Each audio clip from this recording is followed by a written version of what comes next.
Lady Sky here. Let's talk about monsters. On Play Jester Sky's channel, which I'll link in the description, I talked about video games that cause people to act like monsters. In this video, we're discussing monsters that killed over board games. Here, in no particular order, are 3 board games that drove someone to murder. Number 3, Monopoly. Monopoly turns everyone into somewhat of a monster. Most games end in an argument, though sometimes it ends with more than an argument. Here's one such case. In November 1991, married couple Jerry and Cassie Robertson, 25 and 19 respectively, were living at the home of their much older friend Gerald Thomas, who was 56. He'd taken in the homeless couple out of the kindness of his heart. Jerry even claimed later on that he'd been homeless since the age of 12. That night, the three got into a fight over Monopoly. Exactly what it was over isn't specified, but the trio were drinking when an argument broke out and the board was thrown across the room. Gerald called it a night and headed off to bed. Unbeknownst to him, though, the couple stayed up afterwards still steaming. They hatched a plot to either knock Gerald out or kill him and take the Veterans Administration check he received each month. Cassie claims Jerry told her to grab the claw hammer and bash Gerald over the head with it. As she did, he woke up and yelled. This startled Cassie, her defense attorney would later claim. She also suggested that Cassie likely believed that Gerald would just get knocked out, like in the movies and cartoons, though I personally don't believe this. In any case, she apparently then passed the hammer to Jerry, who proceeded to hit Gerald at least 11 more times in the head, placing a blanket over Gerald's head during the final few blows, reportedly so that Cassie didn't have to see the horror.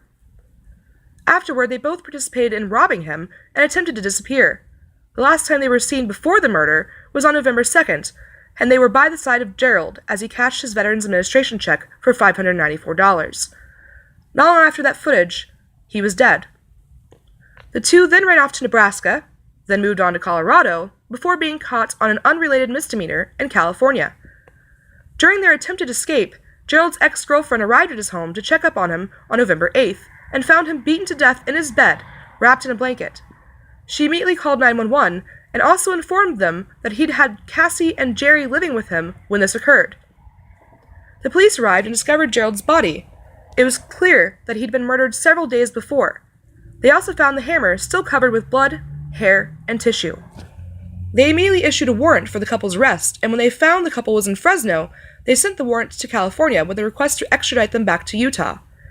They were returned to Utah and charged with murder and theft from a person, a first-degree felony and a second-degree felony, respectively. Cassie immediately agreed to a plea deal. She pled guilty to the murder, and they dropped the charge of theft from a person. They also agreed that if she testified against her husband, they would recommend that she be charged as if the murder charge was merely manslaughter. In the meantime, Jerry, who was initially deemed incompetent to stand trial, was at the Utah State Hospital for 2 years since the murder, trying to craft an insanity defense.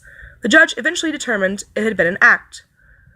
Though a neuropsychologist testified that Jerry was mentally challenged and, quote, had an organic brain disorder, and stated she didn't believe that he had, quote, the reasoning ability to form an intent to commit murder, other psychiatrists testified he'd indeed been faking. The prosecutors questioned how Jerry could be viewed as mentally challenged or even incompetent. He'd been working as a cashier while he was in the hospital and ran a rather small loan shark business there as well. He'd finished 10th grade and often detailed how to break into cars and steal them.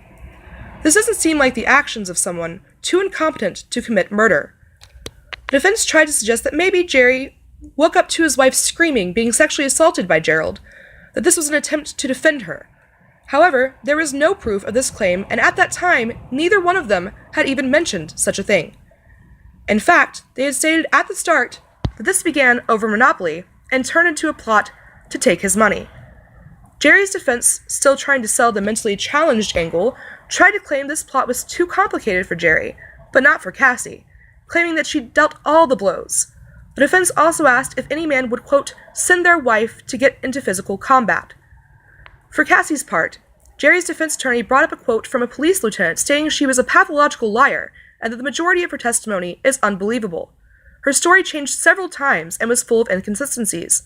First, she claimed she never touched him, then later admitted to hitting him, then turned around and denied it, and then eventually admitted it again. Seems rather obvious to me that she was hoping to get out of this, that she lied, and that she was just as complicit in this as Jerry. In the end, Jerry was sentenced to 5 years to life for the murder, and 1 to 15 years for the theft to be served consecutively. During a parole hearing for Jerry in August of 2017, Jerry did nothing but make excuses for his behavior, saying he felt scared and trapped, that he was young, that he blacked out and lost control. He blamed the abuse he claims he received as a child. Then, he claimed he had returned from the store and caught Gerald sexually assaulting his wife. Again, a claim that was merely hypothesized by the defense for Jerry, a claim no one made at the time, and a claim that Cassie has still never mentioned. It's clear to me that he just regrets having to sit behind bars, and is now clinging to anything that will make his actions seem less monstrous. He was denied parole. The board has decided to seek an updated psychological report, and have ordered Jerry to attend cognitive behavioral therapy. They also recommended substance abuse treatment. He will be eligible for parole again in September of this year. As for Cassie, she was sentenced to 5 years to life as well, but was paroled in 2002. She has since divorced Jerry. I'm interested to know your thoughts on this one, so leave a comment down below, and I'll check it out. Number 2, chess. Now brace yourselves, this one's a bit of a doozy. Chess is a classic game, started as a way to strategize for war, and now regarded as the thinking man's board game. Though, it still causes a few deaths from time to time, as was the case on January 11th, 2014. However, let's not get too ahead of ourselves. Let me rewind just a bit. Sometimes, a bit of a look into the background of a monster is needed to understand their reasoning. Saverio Bellante was one of 3 children born into a dysfunctional family in Italy. He claimed his father had mental issues and that his mother had depression. In fights, Saverio often was the mediator. The family struggled to make ends meet, not having enough to send the children to college, which no doubt added to the stress. Saverio knew this and worked hard to do it on his own, even enrolling in a technical college specializing in accounting at the age of 13. He took on several jobs to pay for his college education, including being a waiter at a pizza joint and working at a bar. He took courses in politics and international relations at the University of Palermo as well. However, the stress took its toll on Saverio, leading him to have a mental breakdown in 2004. He began praying for hours at a time when he became stressed, and seemed to believe he was Jesus. At this point, he lost his girlfriend of 8 years, only adding to Saverio's fragile mental state. It took him 10 years to earn just his primary degree due to his mental issues and the drugs prescribed for them, including antipsychosis medication and mood stabilizers. Though by the time he graduated, it seemed as if that were all under control. He moved to Tuscany for his master's and completed that successfully in just 1 year. In the past, he'd come to Ireland on occasion to find work. In 2011, he returned to move there permanently, using his education to get a job in the call center of a pharmaceutical company. He saved as much as he could, eventually accumulating 20,000 euros. Saverio drank on occasion and smoked marijuana once in a while as well. However, none of that contributed to the horror that would come more than his own mental instability. He met Tom O'Gorman through Focalaire, an international movement to promote the word of Jesus and encourage brotherhood and unity, of which they were both members. In 2013, he moved in with his new friend Tom, who became his landlord. At this time, Saverio was supposed to be easing off of his medication, but instead on January 9th, he had stopped taking it completely. However, later his doctor would state that he told Saverio he would always have to be on the medication for the rest of his life, though admittedly at a reduced dosage than one he'd began on.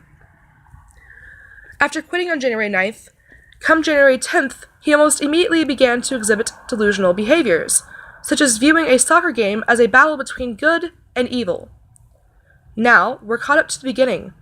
Let's see how a chess game unleashed the monster that had plagued Saverio for years. On January 11th, 2 days after Saverio had quit his medication, he and Tom were playing a game of chess. According to Saverio, Tom had made a bad move, and when he moved his king to take advantage of it, Tom reportedly, quote, freaked out, and called the move, quote, stupid and perverse. Saverio decided to call a friend of both of the men to adjudicate, then called his sister in Italy. His sister became very concerned when she heard the word omerta and the phrase the mafia on the voicemail from Saverio. At this point, Tom supposedly apologized to Saverio, but Saverio believed it to be insincere. According to Saverio, quote, he was very scared, and he knew I wanted to kill him. He later stated to the police that he observed Tom staring at him as if he were, quote, strange or dangerous, and also stated, quote, I've never seen anyone look at me in that way. He wanted to stop my freedom. When playing, there are common rules. He was acting for himself. Saverio turned his attention to the fire burning in the fireplace, noticing the two briquettes turning into one pile of ash. He associated the briquettes to Tom and himself. Taking a glass of water, he poured half of it on the ash to try and resolve the dispute. He offered the rest of the glass to Tom, who declined it. This only confirmed Saverio's belief that Tom was evil in his mind. Once again, Saverio believed that he was Jesus, but this time it went much further. Saverio believed that he had no choice but to kill Tom. He later stated to police, quote, he wanted to kill me. Not physically, but he wanted to take away my freedom. It was necessary to kill him. People want to steal your freedom and make you a slave. He confessed to police, quote, I got a knife in the kitchen. I tried to hurt his head. He tried to resist. I got a dumbbell weight and hit him on the head and tried to finish him off, so I decided to remove the heart. Though it didn't end there. You see, Saverio believed that evil was controlled with the head and heart. So he cut open Tom's chest and ripped out what he believed was Tom's heart with his bare hands, though it was found to actually be his right lung later on. He took it into the kitchen and actually ate some of it. The police even found part of the lung on a plate and more of the lung in a plastic baggie, presumably for later consumption. Saverio called the police afterward and turned himself in. Soon after, he was diagnosed with schizophrenia. There was a trial, though not as sensational as other trials I have spoken of in other videos. He was found not guilty by reason of insanity and is being held in a mental hospital at this time. Number 1. Bridge. Now, I've never personally played Bridge, which admittedly is a card game and not a board game, but during my research I've found that Bridge is just not a game you want to play if you want to keep your friends, or, in this case, your life, should a monster choose to rear its ugly head. Now is the point where I'm supposed to mention the history and how things suddenly and unexpectedly went awry. Except this wasn't very unexpected. John Bennett and his wife Myrtle had a history of domestic violence, constantly at each other's throats in arguments, with John not hesitating to slap his wife in the face, even in front of company. However, on the night of September 29th, 1929, they invited over another couple, Charles and Myrna Hoffman, to play bridge. The night started off well, with John and Myrtle taking quite a large lead in the game. However, later on, the Hoffmans managed to catch up and even surpass John and Myrtle slightly. Now, as I haven't played bridge before, I really don't quite understand these next few things I'm going to tell you, but I will do my best to explain what transpired next. John opened 1 spade, Charles overcalled 2 diamonds, and Myrtle entered the auction with a jump to game in spades. Charles made the opening lead, and Myrtle spread a dummy collection of cards that Myrtle later said was a, quote, rather good hand. Are you all with me still? Good. Let's continue. Myrtle believed that the hand she had laid went extremely well with the cards her husband must have had for his opening bid. This should have produced a game. However, this is the bid that caused a murder. Apparently, John opened on less than full values, which is somewhat pretty much of a crime of the highest order in bridge, which led to Myrtle calling John a, quote, bum bridge player. This according to Myrtle's testimony. This led to an argument that lasted for several minutes despite the Hoffmans trying to intervene by asking for the cards. John leaned over the table, grabbed Myrtle by the arm, and proceeded to slap her in the face several times.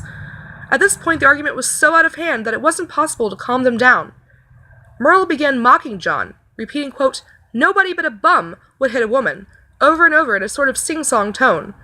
John jumped up from the table, saying, quote, I'm going to spend the night at a hotel, and tomorrow I'm leaving town. Myrtle returned to their friends and stated, quote, I think you folks had better go.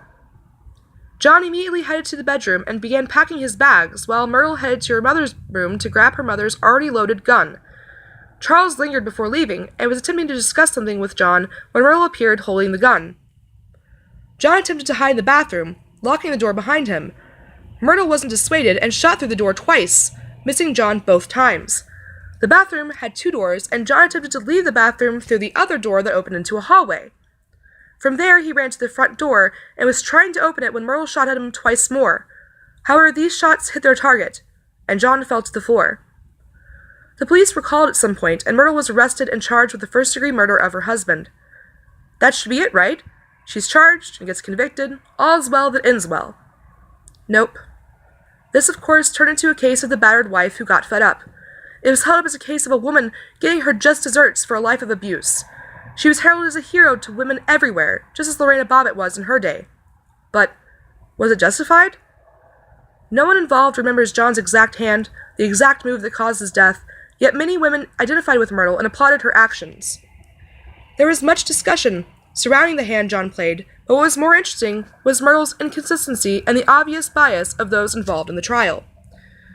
Now, what I've stated here was the original story given to the police by Myrtle herself. However, when the case went to trial, her story changed. Instead of John saying, "I'm leaving town," it was now, "I'm leaving you forever." Instead of her getting the gun on her own, it was now that John took his gun with him on business trips, so he told her to fetch it for him. Instead of firing at him intentionally, it was now that she'd tripped into a chair and fired the gun accidentally. The trial was an absolute circus.